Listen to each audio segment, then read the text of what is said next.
All right.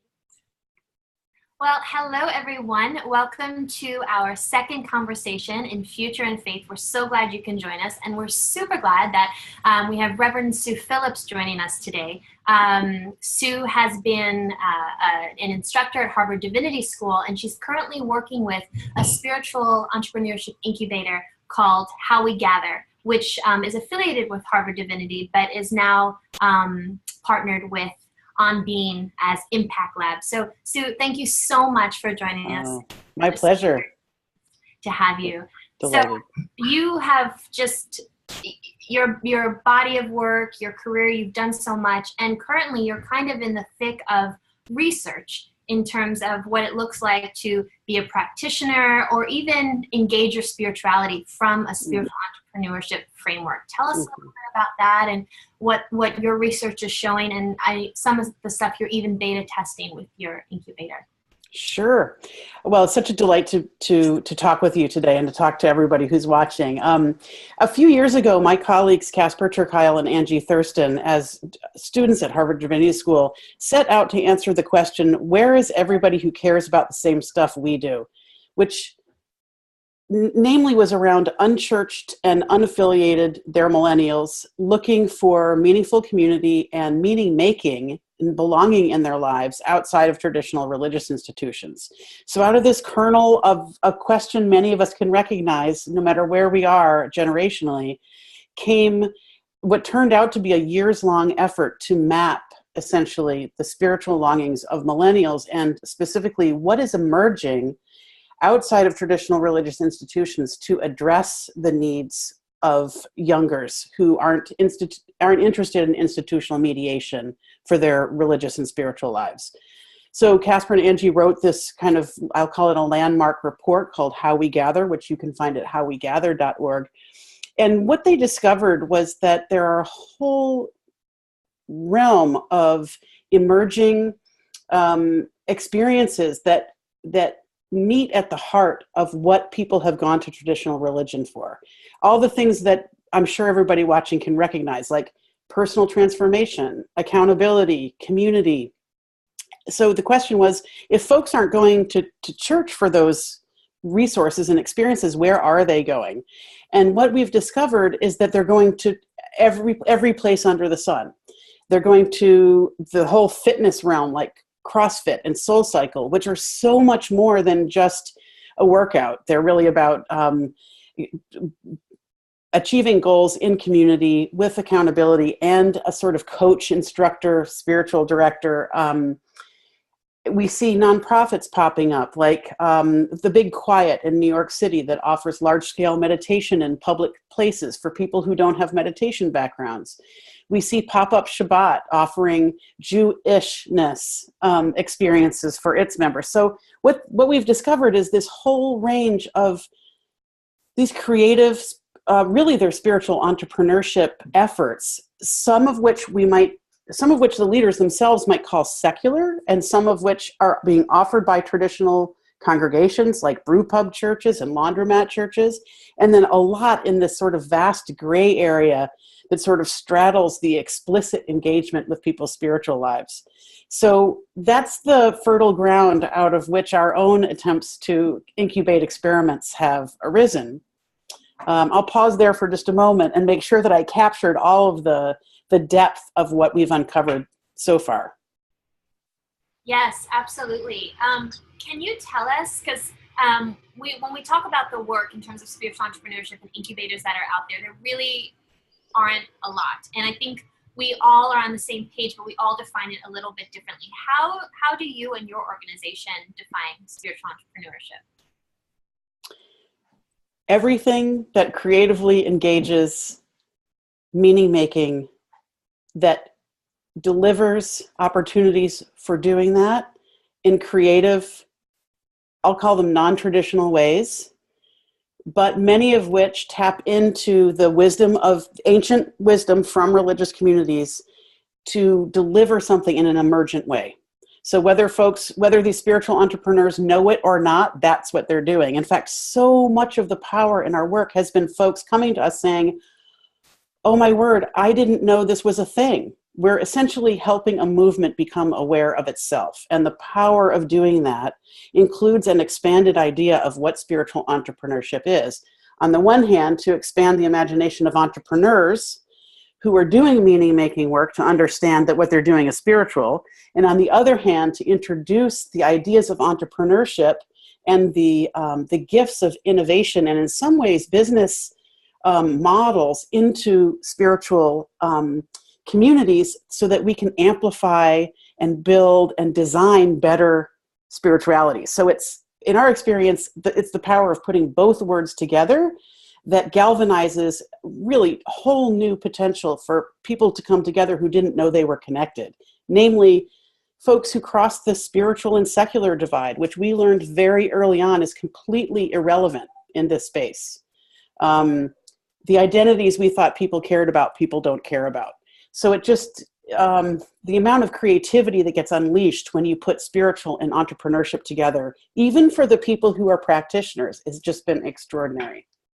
Yeah. There is an interesting, as we've had conversations with like Echoing Green, Ashoka, a number of other groups, the Glean Incubator, that there is this sense that there is a new emerging discipline, spiritual entrepreneurism, that is a little different than social entrepreneurism. You know what I mean? Like there is this sense that many sacred spaces, churches and nonprofit organizations are trying to do spiritual works or doing really a social entrepreneurism in sacred spaces.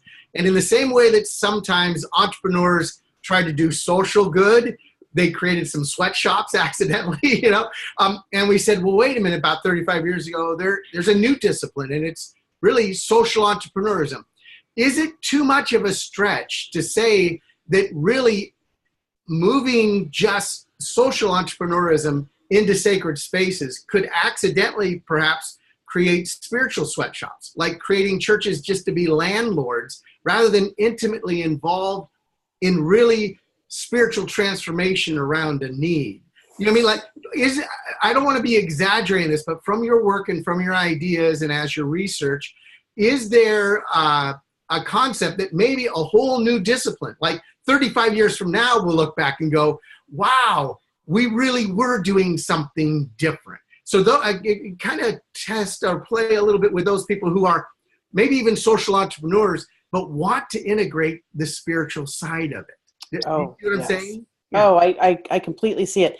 Our team is just completely convicted that this is a movement that began a long time ago that is emerging and, as movements do, gaining traction. And one of the key features of an exponential growth trend is that people have to become aware that it's a thing, which expands people's imagination for what's possible, and then resources begin to get created to help people realize their imagination. So I think we're at that stage, which is why it's no surprise at all that incubators are one of the first, I'll call it institutional, and really I just mean systematized responses, is because that's one of the first things new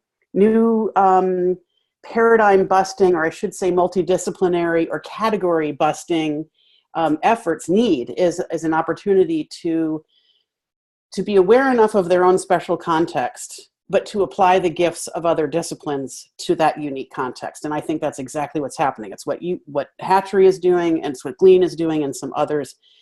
So I'm absolutely sure of it. But along with that comes a lot of dangers. One of the things we've discovered is how much interest there has been in our work from corporations, from some of the most well-known tech companies and others in the country have approached us with interest in our work. And of course, the business community is always trying to stay ahead of trends. But what feels true is that meaning making is a trend of the century. The question is, well, I mean, it seems almost so simplistic as perhaps I shouldn't say it, but what people are interested in becomes turned into a consumptive opportunity. And we're definitely seeing glimmers of that too. So yeah, there's this emerging thing that is absolutely heading in one direction of higher growth. imagine just for a second the possibility of hundreds and hundreds and hundreds of thousands of people who are not interested in and have never stepped foot in a church beginning to name as spiritual and, heaven forfend, even religious, their longing for the same connection that has animated people stepping into church in the past. I believe we're talking about hundreds of millions of people who long for what we're trying to create. And I think it's inevitable that that's going to happen, for good and for ill. Yeah, in your first question, or your first statement, you talked about some of the trends of people kind of leaving church and institutional forms of religion and going to places where they're finding, more authentic meaning and more authentic community, like Soul Cycle and the meditation piece and all that. Why do you think that the church that people are leaving can't hack it in the 21st century? What is it about that particular model of church? Is it an older model? Is it a 20th century model? Is it because there are so many views on this sort of thing, and there are so many different ways we talk about it. What's your take? What's your research kind of showing you? I know I'm asking you, really kind of putting you in a precarious position to talk about the faults of church, but what are your thoughts on that? Well, and it's also our greatest hope. If we can understand why it's not working. Our greatest challenge is our greatest opportunity. Absolutely. So. Yes. First of all, let me say that I come from the denominational world. I was a denominational executive for many years. And so the institutional church is near and dear to my heart. And I have the awareness of a deep friend in all the gifts of institutional, I'll just call it institutional religion, and also the keenest possible awareness of the limitations for creativity within that milieu. So, I mean, it bears mentioning right at the start that institutional religion is the greatest mechanism for meaning making in the history of the world. And we would be fools to discount so easily the incredible distribution system that is already in place for meaning making and the hundreds of millions of people who have participated in that. So that's just true. I personally think that the future of most denominations, in terms of some sort of leading edge position in what is emerging, is I simply haven't seen it. I haven't seen any evidence whatsoever that is possible. And I have a couple theories about why. Would you like to hear them? Polity. The way that churches are structured keeps almost all mainline religions in the United States, I'm talking about, from the structural nimbleness that allows them to redistribute resources and respond to trends. And that alone will make institutional religion decline further in the next 100 and 200 years. But I use a steely word like distribution system to describe something that is actually really rich, which is the way that human community has decided to organize itself to sit together and think about the things that matter to them most on a regular basis over time. And the wisdom of that essential model is proven by how long these traditions have lasted. And I am totally convicted that we can unlock the gifts that traditional religion have given us. And we know 1,000 things about what spiritual formation is, about what people need, about how to reach people in crisis, about how to grow human hearts in community, how to serve. All of that is completely translatable into this crossover world. And if there's been anything that has surprised me as basically an old church lady, it's how relevant all of that wisdom is to what is emerging. It's just the structure that's different and just the way we deliver it. And it sounds like a little thing, but anybody who's tried to be relevant in a congregational community knows what I'm talking about. And my friends, I have been there myself. It's virtually impossible to retool something that was set up for people who like that tool to folks who aren't interested in that at all. No product could do it. It's just almost an impossibility. But like I said, same gifts, absolutely applicable. And this has been this gives me more heart for spiritual entrepreneurship than anything else, because the same longings are there.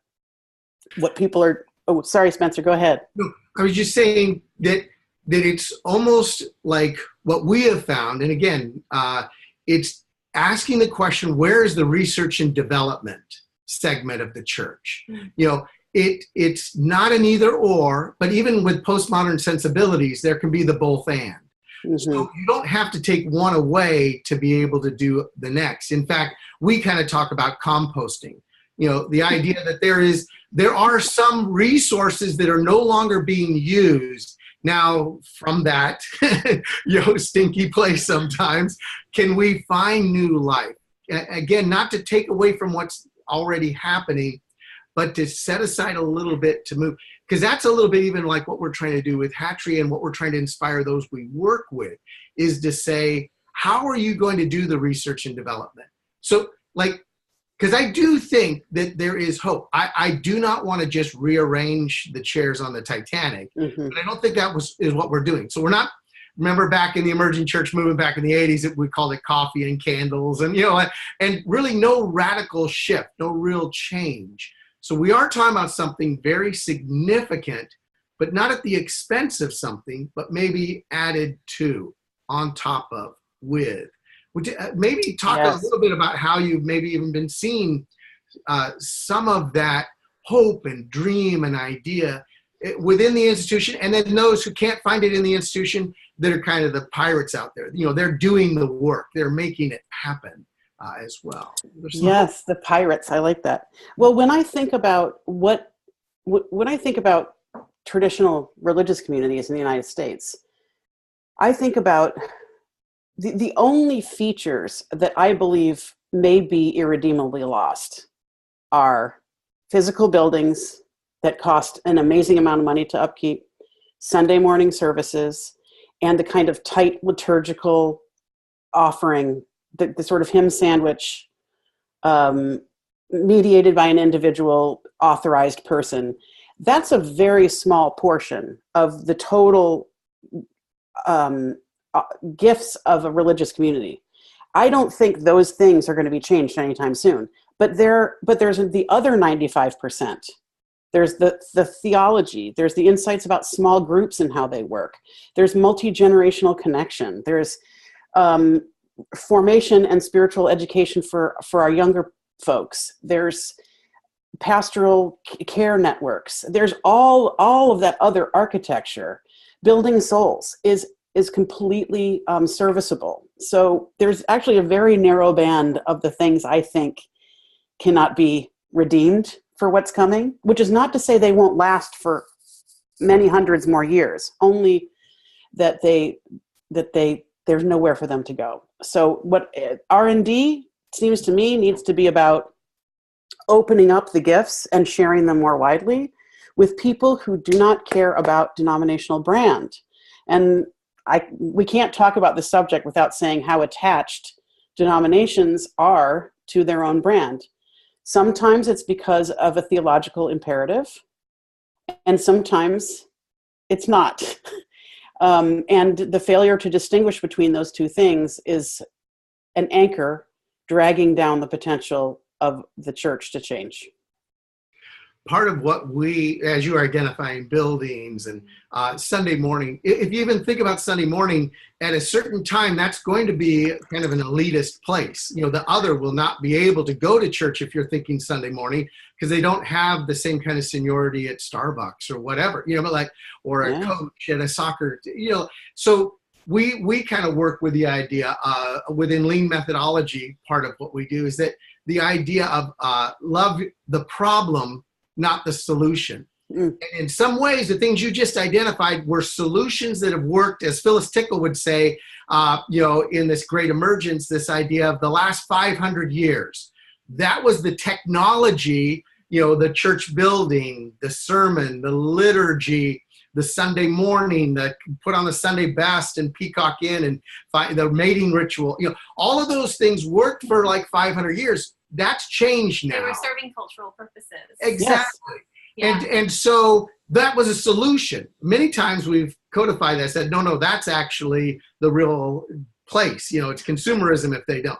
But in reality, that was one way we addressed it. What I hear you saying is that with the other 95, and again, realizing that we don't need to be rude, we don't need to take that away from people that works for, but in reality, that probably is maybe a 5% of the game as we move forward.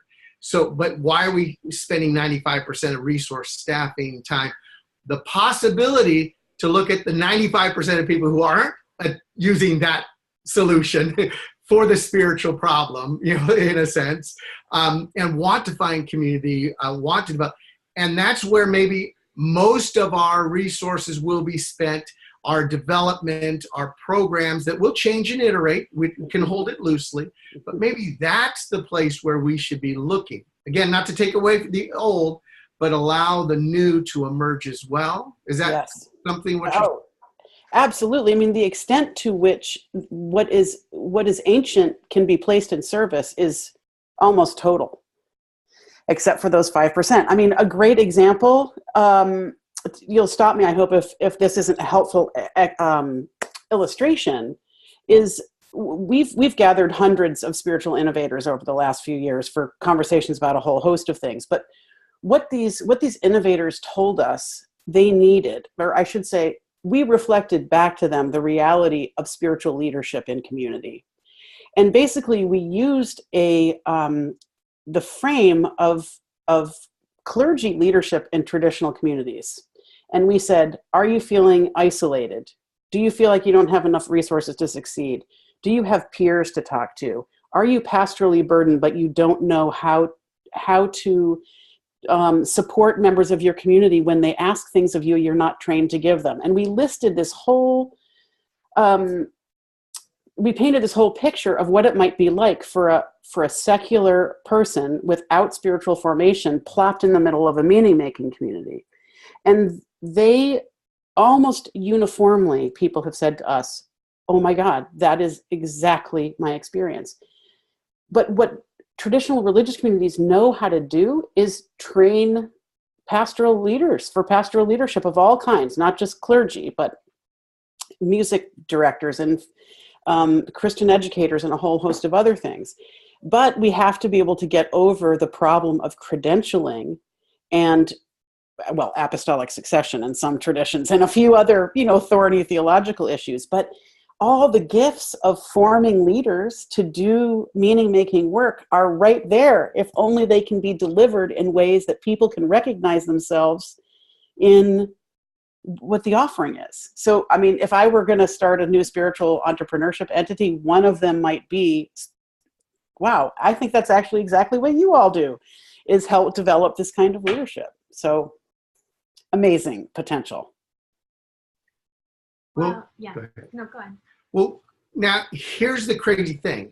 In some ways, if we're not trying to fill the building, the pews, we're not trying to do the liturgical work, but we're still doing those things that clergy do, some people have never thought of themselves as clergy. Yeah. Right. And now there is the whole new emergence of people who are literally doing the work without even knowing it. Yes.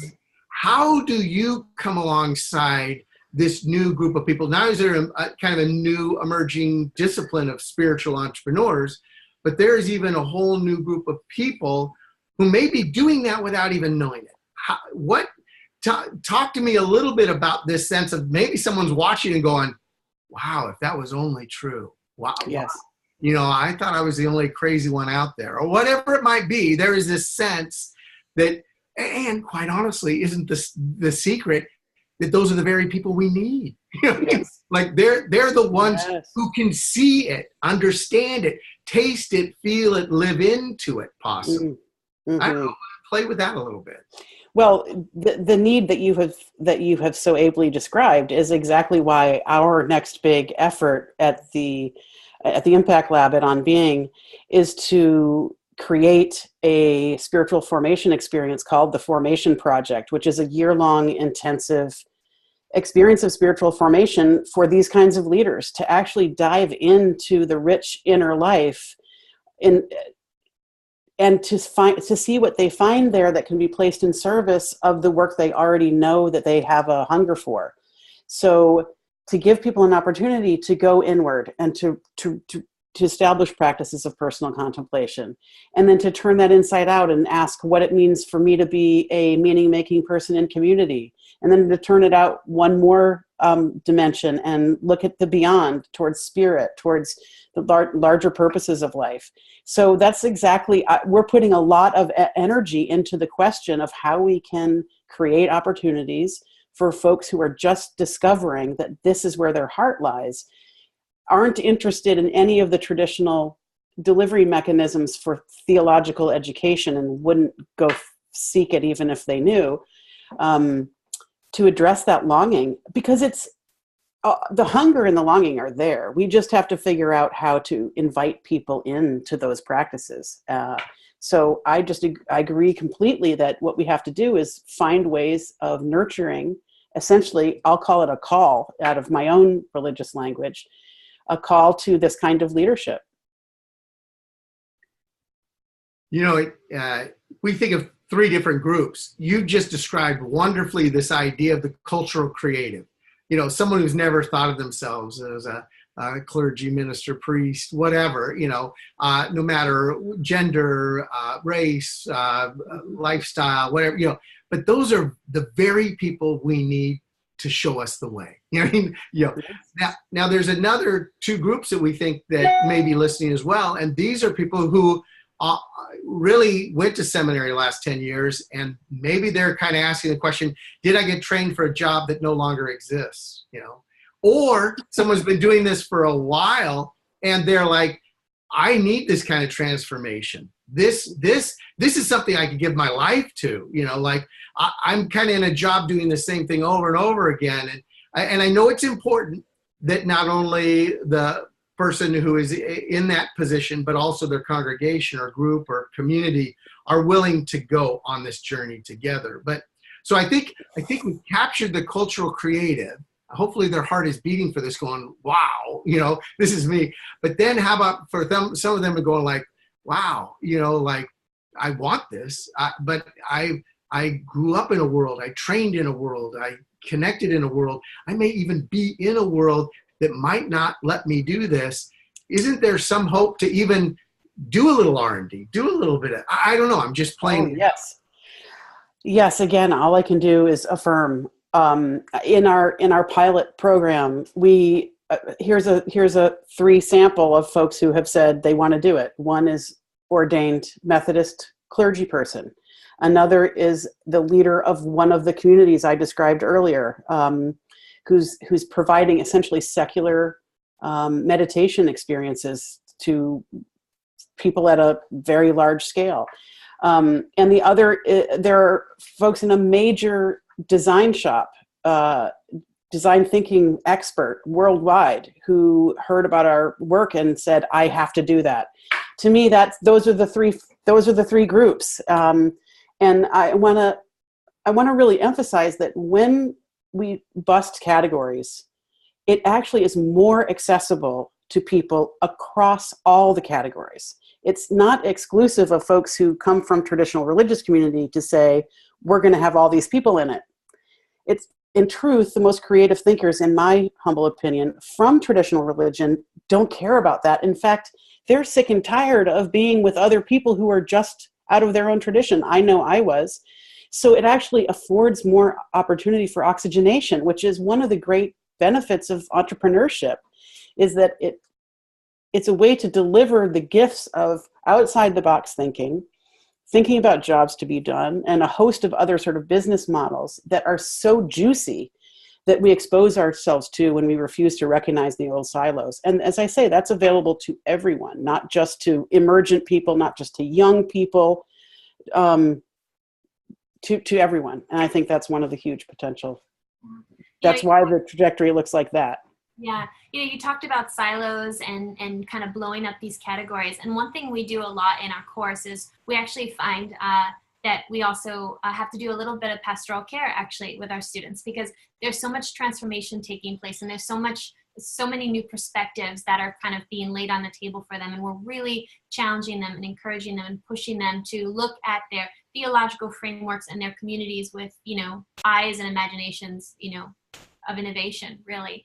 And that's difficult for them because, we're not just talking about a part of their life. This is what I do. No, actually, it's who I am. And when you challenge that and you ask me to innovate that, you are asking me to sort of innovate a foundation that I've steeped my entire life in for decades, perhaps. Nice. So we kind of walk with them through that process. We're really sympathetic because obviously we've all gone through it.